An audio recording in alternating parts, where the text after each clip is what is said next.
Alright, so mukhang may announcement Alright. po tayo, guys. So ano ba announcement natin, Yes. Miggy? Alright, so for our next episode, no, may naisip kami na exciting, no, that will engage us and of course you, the viewers as well, because we value your input as well. So for the next episode, no, mag-feature kami ng mga story where you can ask questions, no, na gusto nyong pag-usapan here sa TMLNS, no. It can be anything, no, na syempre, of course, something na we could talk about, no, talaga, na hindi yung mga fast talk type of questions, syempre. And of course, once na na-post itong episode na to, you can comment down below yung mga questions sa YouTube natin. And then sa Instagram, abangan nyo sa at Elevate Las Piñas, no, or Elevate LP, yung story, no, that can, for you to be able to ask the questions as well. So, kukunin namin yun and yun yung pag-uusapan natin for the next episode. Ayan, Gets? nakaka-excite, Kaka-excite. So send us your questions. We're excited for them. That's it. Alright. Welcome to the Medyo Late Night Show. It's a podcast where we'll talk about anything under the sun. Chill, kwentuhan, tawanan, and a lot of learnings. So what's up? It's already medyo late night. Medyo late na sa night. So ako nga pala si Jake. And ako naman si Mickey. And welcome again sa ating podcast. TMLNS, no, podcast edition. So, ayun man. Or Jake, actually. Kamusta ka naman? Ayos lang. Chill. Very busy sa school. Daming ginagawa. Like earlier, like para sa ating mga nanonood via video, like I've been working on like hand-drawn animation. So like ang dami kong sinayang na papel. So I'm very busy with that. Medyo ang dami kong pagkakamali. So ang dami ko talagang nasayang. And speaking of pagkakamali. Ito na. Speaking of pagkakamali, yung topic kasi natin for today is failures and disappointments. Specifically, ano yung topic natin? How to deal with failures. Failure. Okay. Alright. So, I think for this segment, we will focus, syempre, one of the most important aspect is, of course, to deal with it. Kasi, syempre, I know most of us, diba? Parang, feeling ko naman, most of us have experienced disappointments and failures, diba? Sa buhay natin, Ivan. And, speaking of, yun na nga, I think we should, syempre tayo muna, we should share something about mga disappointments or failures na ating nangyari sa atin. No? So, how about you start, Jake? Ay, sayang. Ibabalik ko sana sa'yo eh. How about you start, Mikey? Inunahan lang kita, pre. Okay, sige. Siguro umpisa natin sa medyo medyo chill na. Medyo maliit muna na failure siguro. Ano ba? One time, nag-confess ako kay crush, tas biglang may gulo. So, failure yun. Yep. Parang andun ata ako nung may nanggulo. No, Ano? Parang andun ata ako nung may nanggulo. Nandun ka ba nun? Nandun ba ako nun? Feeling ko Were you? Hindi, pero wala. Medyo failure lang din. Medyo disappointing din kasi, ayun, syempre, rejected. As expected. Malita ko kasi marami talagang nag-ano din eh. Nag-ask out. Kilala nito ni Mike eh. Fresh ng bayan kasi. Tagal na yun eh. Tagal na yun. Yun yung chill ko yata na failure sa buhay. Medyo memorable kasi nun sobra. Narinig ba yung mga sa amin? Sana hindi. Pero, yun kasi yung para isa sa memorable kong failures. Kasi, wala lang. Naghirap ako magsulat ng mga tula. Sobrang hit pa nung balita ko, sikat pa yung movie na Isang Talaka, Estela ba yun? Oo, sobrang sikat na yun. Pinanood namin. I think kasama ka nga nung pinanood namin yun. Oo nga, sabi sa'yo, okay nang gulo eh. Basta namin nanood kami nung na-inspire ako, chef. Nagsulat ako ng mga tula. Diba? Grabe. Feeling ko nakita ko na yun eh. Nakita ko na yung notebook na yun eh. Yung gano'n kakapal. Nabasa ko na yung mga... Hindi ganun. Makapal yung mga... Nabasa ko mga 10 tula lang eh. Pero... Masaya naman, masaya. Alam mo, Pero, kung ako yung inaminan mo, baka kung baka naging nag-yes babae ka. man ako, kikiligin ako. Kikiligin lang, Jake. Kikiligin lang. Sayang. Kikiligin lang. Pero sobrang cringe talaga ng moment na yan. Yung sign din yan eh, yung pagiging cringe na like, nag-grow ka na, grow ka na from that moment. So wala lang. Ikaw naman, meron ka bang masasayang? Sayang, ikaw sana gigisahin ko buong gabi pero sige na nga. I guess, ako, failure. Sige, usapang crush naman. No? So, one time kasi, meron akong crush din no high school. And, basically, meron akong long-term plan. Kasi di ba alam nyo, pag high school, di mawala yung prom season, no? So, yun yung mga kung po-propose ko sa ganyan. Meron akong laid out plan talaga na maging friends ko namin, and then build up, and then pag malapit na yung prom, siya ako magpo-propose. So, throughout the process, no, syempre, si kuya mo, medyo madaldal. Nagkaroon kasi na activity na house break or Christmas break, ganyan. And then, nakwento ko syempre yung nangyari dun sa, nag-interact kami ng crush ko, blah, blah, blah, ganyan. And then, apparently, may snitch, no? Kasi best friend niya yun, yung best friend ng crush ko, nalaman niya na, ay, ito pala yung, kilala niya yung nabanggit ko, ganyan, hanggang sa, pinento niya dun sa crush ko. And then, ito na yun, matagal pa yung proposal ko nun, mga siguro 2 weeks or plus mag-5 weeks. And then, nag-chat ako sa crush ko, magpapaprint sana ako na. Magpapaprint sana. Alam mo, feeling ko iba sa atin or iba sa LP na narinig yung kwento na daw. Pero magpapaprint kasi ako ng project ata or paper. Ganyan. And then, habang nung chinat, sabi ko pa lang, uy, basta yung pangalan. And then, yung sagot niya agad, no. Sabi ko, ba't no? Wala pa akong tinatanong, nag-no ka agad. Hanggang sabi ko, ha? Ano yung sabihin niya? Bigla sinabi niya, kung magpo-propose ka, no na kagad sagot ko. Eh di ako, nawindang ako. Sabi ko, magpapaprint lang ako. Sabi ko naman, grabe naman to. Magpapaprint lang ako. Na-reject pa ako. Ganyan. So, nahatin ako ng ilang buwan. Grabe nabura sa face of the earth. Grabe yung kahihiyan ganun.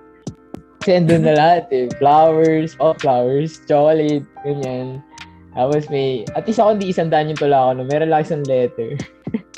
na ibibigay sa So, wala na. Na-stuck mo siya sa hindi ko na nabigay. No? So, baka lang naman at crush, no? Or at ex-crush. Empty. Nice try. Pero yun yung akin, no? Isa sa mga... pero feeling ko, nice try talaga. Kasi, most of the time, minsan, yung mga yung failures, no? Really set us out to become who we are right now, di ba? Like, imagine mo kung senior high mo or college mo ginawa yung ganong ka-cringe na plan, di ba? Edi, okay, di ba? And I think, feeling for this one, Jake, I think we should really dive in sa mga, since, ayun nga, part of the learning progress or the learning, or the growth, yung growth natin is having failures in our lives, no? So, since nga medyo mababaw pa why not we dig deeper, no? Sa mga masayang failure pa yun eh. Kasi nagtapos tayo sa masasayang failure. Crush lang yan eh. Marami namang crush dyan, di ba? Sa paligid-bigin. Ayun nga, since pag-usapan na natin yung mga crush na failure sa pag-propose or sa pag-confess, siguro we can dive deep naman sa ACADS naman. Kasi syempre yung mga students tayo. Yan. So, 'di ba? Ako, sige, ako na mag-uumpisa. Ako na kusa. Yan. Sige. Ikaw na. One time I think nung late grade school, siguro mga grade 5 or 6 ata ako noon. Napakabago naman yan, pre. Ay, sige. Ano na lang. Go lang. Hindi kasi ito slightly nakakatawa rin to eh. Ay, sige, go lang. One time, tawag nito, may exam kami, may quiz kami na kailangan i-kopyahin. Tapos kailangan sagutan. So, kailangan mo muna kopyahin from the board, tapos kailangan mo siyang sagutin. So, ganun. Kaya, ang problema nun, kasama sa time, syempre yung pagkopya nung thing. Yung mga tropa kong makukulit, nasa harapan ko sila, tapos parang tumatayo para makopya, para mabilis silang Kaya ako nasa likod, chill lang ako. Sige, simaw na kayo. Hanggang na-realize ko, nawala na ako ng oras. So, nagmadali ako kasi minadali ko lahat yung mga, yung sagot ko and all that. Tapos nung pagkalabas ng result, bagsak ako.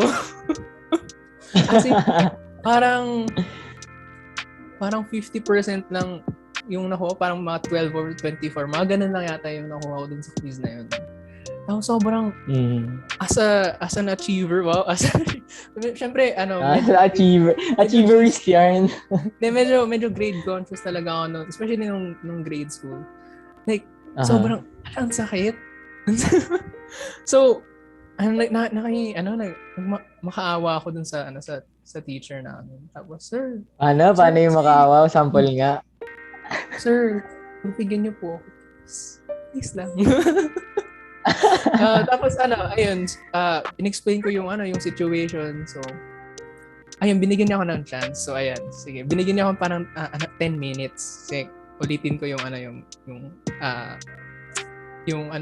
quiz. Pero iba yata yung item. So, parang fair din. So, yung ginawa ko siya ulit. Yung pagkatapos ko. Walaan ko. Buksa ka ulit. yung pagkatapos ko, ang nadagdag lang sa score ko, +1. So, lahat ng hirap ko na pag makaawa, parang walang nangyari. Kasi +1 lang. Parang improvement pa rin. Talaga ako nun. Kasi parang, grabe, wala. Sorry talaga. Ako pala talaga may mali. Dinamay ko pa yung mga kaklase kong makukulit. So yeah. Nag-blame ka pa na iba, ikaw rin pala. May failure stories. As in legit fail kasi bumagsak ako nun. Ikaw, Mickey, may gano'n ka bang tipong kwento? Honestly, meron no. I think same with Ivan kasi medyo hindi naman achiever, no.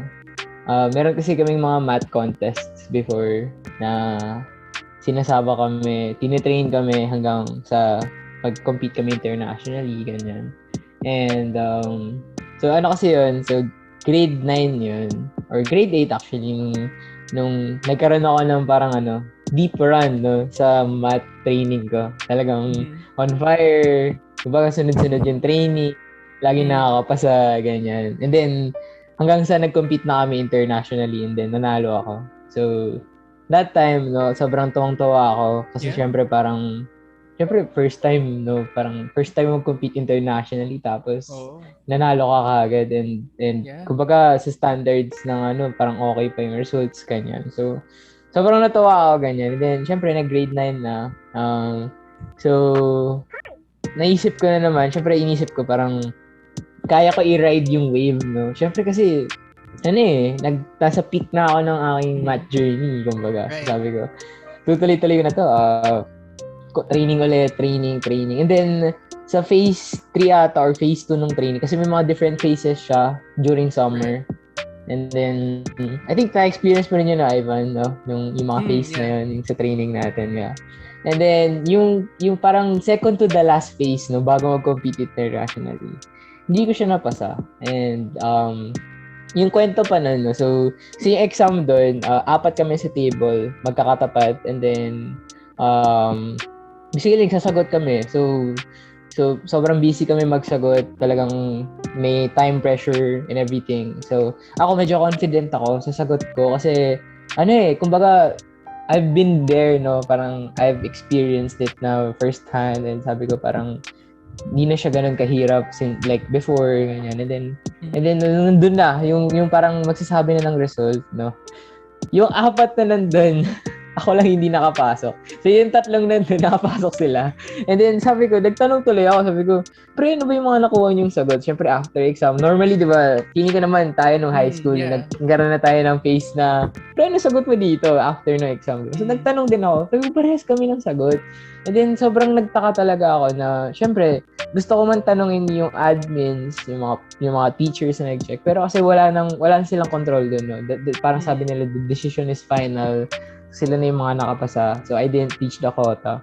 So, grabe, sobrang devastated ako nun. Kasi, andun yung feeling ko na sobrang kaya ko, alam mo yun, parang andun na nandun ako sa point na kaya ko ulit gumawa ng isa pang run, no, for another international contest, and then manalo ulit internationally, ganyan, and then, kumbaga parang something na I can do on a regular basis, or kumbaga every year magagawa ko na siya. And then boom, na-devastate talaga ako nun, no? Like, daig ko pa yung breakup nun nung umiyak ako. Sabi ko, nasa kabilang kwarto ko, nagmumukmuk ako. Talagang umiiyak ako, hindi ako makain. Para ako nakipag-break talaga, pero sa akads, no? Iyak talaga ako, talagang si mama kinokonsole ako, no? And then after a while, siguro, it took me a lot of time to parang finally accept, no, na maybe it wasn't, the plan for me, no, hindi talaga yun yung para sa akin after all. And then, next year, nagkaroon ulit kami ng run, pero, even though nakapasok kami sa last phase, hindi na ako nag-compete internationally, no, kasi, hindi na kinaya ng schedule and everything. Pero yun, no, grabe yung hindi lang siya failure. Actually, parang disappointed din ako, no? Since we deal with failure and disappointment, parang hindi go hand in hand kasi talaga, di ba? Parang, once you fail, you'll feel disappointed with yourself, di ba? And during that time, grabe yung disappointment ko towards myself, and syempre, I was also blaming others na yung mga nag-train sa akin na parang, why didn't they teach me enough? Ganyan. Diba? Yung mga ganun. Yung mga normal na blaming na parang, ano ba yan? Ikaw kasi, hindi mo ako tinutulungan sa mga homeworks, ganyan. Wala tuloy ako natutunan. Yung mga ganun. Diba? Kumbaga, nagkaroon na ng parang talagang blaming na naganap. And sobrang disappointed ako. To the point na sad boy na ako. Nandun ako sa sad boy face ko. Sobrang disappointed ko. And it was really tough, no? Especially for, I know a lot of mga achievers nga na sinasabi ni Ivan, yung mga talagang okay academically, no? Na they're doing their best, ganyan. Once you experience those failures, grabe yung impact nun di ba? Really takes a toll sa natin, sa ating emotional health and mental health as well, no. And speaking of, no, ikaw Ivan, any mga disappointment din, no, since na-share ko na rin yung akin, since parang bigat nung nung failure, yung kwento na binanggit mo, parang ang pinaka next ko naisip na failure ko kasi wala feeling ko wala sa inyong may alam nito, pero once upon a time nag-try ako mag-audition for Exalt. So sa mga hindi nakakaalam sa ating listeners, so Exalt is basically the music ministry sa Elevate, and ayun, so I once tried nung nasa Elevate Alabang pa. So nag-try ako kasi naman, like I have a passion naman for music and for singing, so like sige, try ko. Tapos grabe nung audition ko, sobrang nag-zone out ako. Ay, hindi sa zone out pala. Parang in the zone. Yun pala yun. As in, sobrang, parang akala ko, ang galing-galing ko. Pero nung tapos nung nilokba ko, parang nagkamali ako ng lyrics. Parang gano'n. Pero sabi ko, hindi, wala yun. Feeling ko makapasok naman ako. So, ayun. Pero, time came na parang, may nag-contact sa akin and sabi unfortunately hindi ka nakapasa sa audition, so ayun, ganyan tapos keep going lang sa passions mo, ganyan. Siyempre isa-sandwich nila with compliments, pero sobrang Yes. nasad ako noon. As in, sobrang nasad. Like, parang na-discourage sila. Hindi na nga ako kakanta. Ayoko na. Kaya pala Oo, hindi na natin nakita yung Exalt era ni Jake.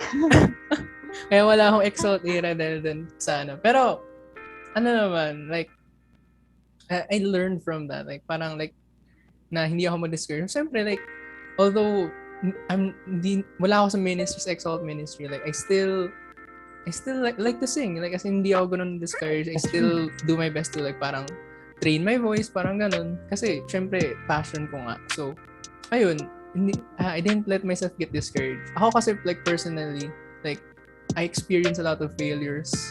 A lot. Kasi I feeling ko lahat naman ng tao. Pero like, ako feeling ko parang sobrang dami. Like, all the time. Like, on a daily basis, failure is normal. As in, sometimes parang ini-embrace ko na nga lang. Parang ganun. Pero may iba talaga mga failures na sobrang mabigat talaga, no? And, ayun nga. Yeah.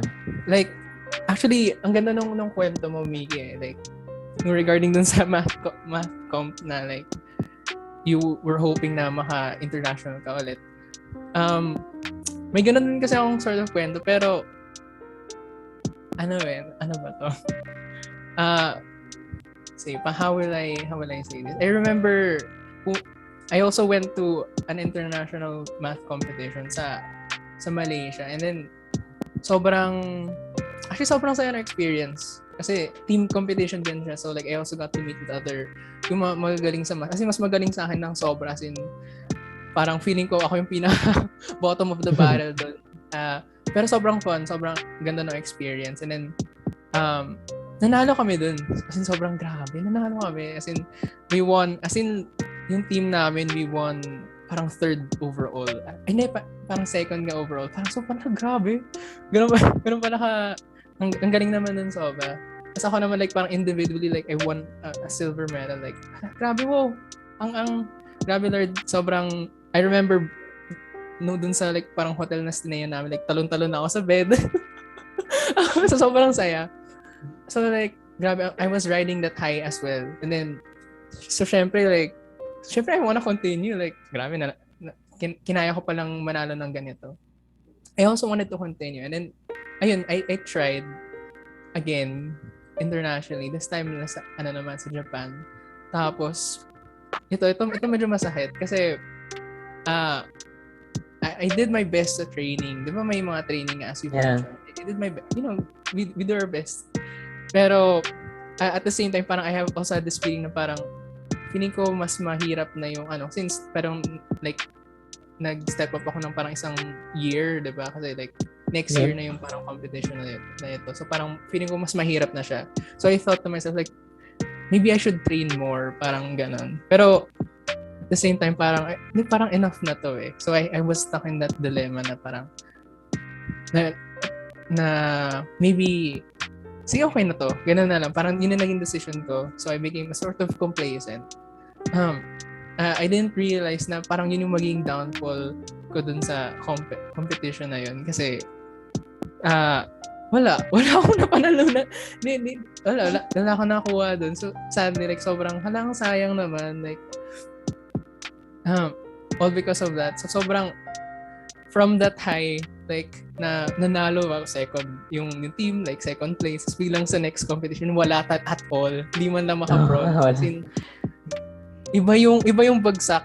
Parang from this high to this sobrang baba. Iba yung failure na as ang laki din ng stakes kasi syempre yung ginamit pa namin na pang invest dun sa competition na yung pag-travel. Mas yung savings ko for college.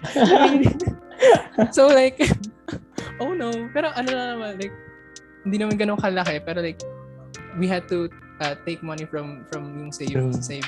So like, sayang ng investment and I realized then like at that point as well, like parang karamihan ng mga failures ko, like it's all because of like I don't like to blame I don't like to blame anything or anyone anymore. Like oftentimes I like to blame myself. And I realized like siguro from my part naman, like it's often a lack of preparation. Like I would remember like back in high school. Sorry kung marami na ako na kwento. Pero like, Go lang, I go remember lang, go back lang. in high school, like, minsan may poem recital, tapos, minsan ika-cram ko siya ng 2 days i-memorize. Pagdating ng poem recital, by end, sobrang napahiya ako na sarili kasi hindi ko na maalala. I remember like, one time may audience, as in buong gym ng school namin, punong-puno. Tapos, andun ako sa harapan, syempre, tinawag na everything. Tapos, I was doing so well from first few stanzas. Tapos, by end, as in, nalimutan ko na, na lang ako. Sorry, hanggang doon na lang. So, ayun, like, I realized, Mic drop na lang, no? Mic drop. From my part, like, from my part, yun yung parang naging cause ng karamihan ng failures ko, like lack of preparation. So ngayon, syempre, having learned from that, like I do my best to always prepare, always plan. Pero still, ayun nga, there are times, like kagaya nga sa kwento ni Mie, like there are times na ayun, you did your best, you planned everything, you prepared, pero still, you still get disappointed, you still get frustrated, madedevastate ka dun sa result na it's not what you expect, and it hurts. Like, how do you cope from that, no? So yeah, that's I think, yeah, yun nga, like isa yun sa kailangan nating i-tackle, no, with the time that we have is, sometimes part of recovering from failure and disappointment, based from experience, is talagang giving yourself some time, no? And not just, kasi minsan, yun yung pinaka-common, no? Parang give yourself some time, ganyan. Take time to relax, ganyan. Pero kasi, what people tend to forget is what you do with that time, no? Para makapag-recover ka, no? And one of the things that I did, no? Actually, yung Exalt, no? Before I became naging Exalt member ako, it took me 3 tries talaga, no? And the first try, na-intimidate ako, nahiya ako. So, like, nung ako na yung next, nag-walk out ako. Tumakbo talaga. As in, tumakbo ako Naruto style. And sa Alabang din yun. And then, second time around, yun nga, nag-prepare din ako, no? And I guess, that's where you realize that you really have to contemplate, no, what went wrong. And during that time, no, before ko mag third try, I really contemplated, no, during that time na nagre-recover ako, I nag-isip ako, 'di ba, nakipag-usap ako with, some people na parang sa tingin nyo, where could I have gone wrong, no, dun sa mga previous editions ko. And then, yeah, minsan kasi part of that is really realizing, 'di ba, na minsan, this is a case-to-case scenario, pero minsan kasi you're really not set up yet for the right, you're not really ready yet for that, for my instance, di pa ako ready to become really an Exalt member. And then when I realized it, then talagang nag-mature na ako enough, no, which is, one of the malalaman mo, one of the things na will guarantee you na talagang nag-learn ka sa failure mo if you matured enough, diba, to accept those failures and disappointments and to move on from those disappointments, no. Talagang nag-prepare ako ulit, no. Talagang this time around, tulad nga sinabi ni Ivan, diba, talagang di ko kinram yung audition song na binigay sa akin. Talagang pinag-aralan ko mabuti. Although, again, it might not be the best still, but, part of it is realizing there's room for improvement, diba? Yeah. Especially, yung mga academic failures natin, no? We tend to parang just inisip natin wala tayong pag-asa, no? When I failed nung isang subject ko sa college, I really thought na this course wasn't for me. No, at yun yung mga inisip ko. And then I got reminded, no, na during that time, nakwento ko na to last time, no, nung kwentong college life. Pero yun nga, 'di ba? Maybe yun nga, there is something, no, that the Lord wants us to realize from that, 'di ba? And then I've learned my lesson during that time, no, with prayers, and talagang nag-fast pa ako para lang, alam mo yun, pag-isipan talaga kung ano. And then I realized, 'di ba, na the more na yun nga, nag-mature enough ako na na-realize ko na yun nga, maybe the Lord is setting me up for something, something else better, something better, no? And right now, mukha man ako na-delay nung early terms ko, no? Pero ngayon, by the grace of the Lord, talagang na-keep up ko na. Kumbaga ngayon, na ulit ako. Like on schedule na ulit ako sa aking mga schedules and terms. And minsan kasi it will take time, no, to recover from those failures. Talagang minsan may isip mo pa rin siya, bigla mo na lang maisip, saan ba ako nagkamali, di ba? Yung mga biglaan ganun. And dun mo talaga, we have to identify and with the right, alam mo, minsan the right people, no, right environment really helps you a lot, no. Talagang the right support group will really help you in recovering from those failure and disappointment. Yung tipong talagang someone that can understand you, di ba? It may be, your D group, kumbaga. So, kung wala pa kayong D group, guys, join a D group. Yeah, and minsan yung Elevate fam itself, na Elevate LP fam,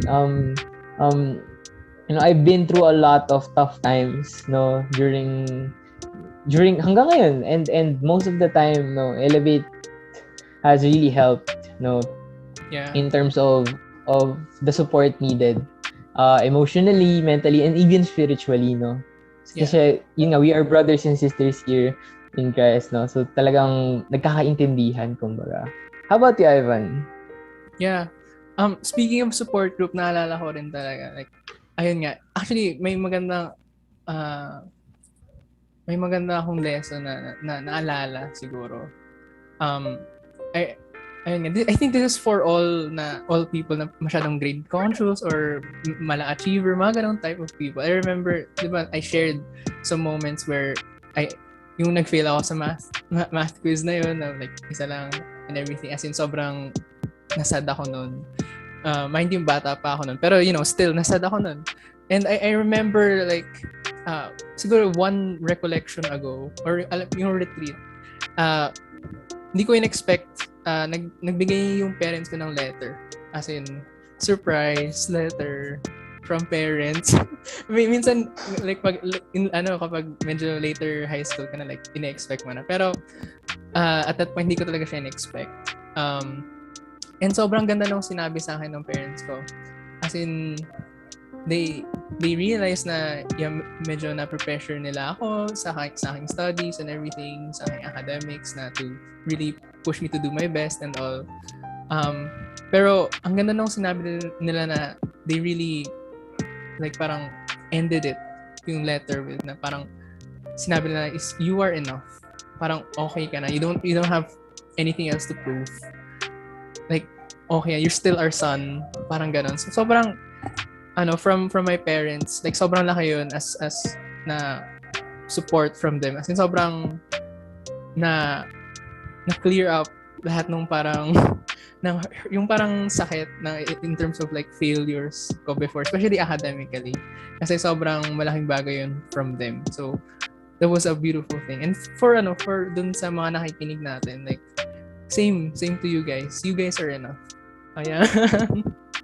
Wow. Motivational speaker. Motivational speaker. Pero totoo yun, guys, no? Talagang legit. sometimes kasi we tend to pressure ourselves. We tend to set up these expectations that we ourselves, we are aware na mahirapan talaga tayong i-achieve yun, Sometimes we have to really think na, our presence itself is enough, diba? Tayo mismo, you really, parang it's really not necessary to pressure yourself. Kasi it will only add more damage, diba? Once na-disappoint ka, once na-experience ka ng failure. Yeah. So, yeah, I mean, I think that's it, no? Grabe, sobrang ganda, sobrang solid.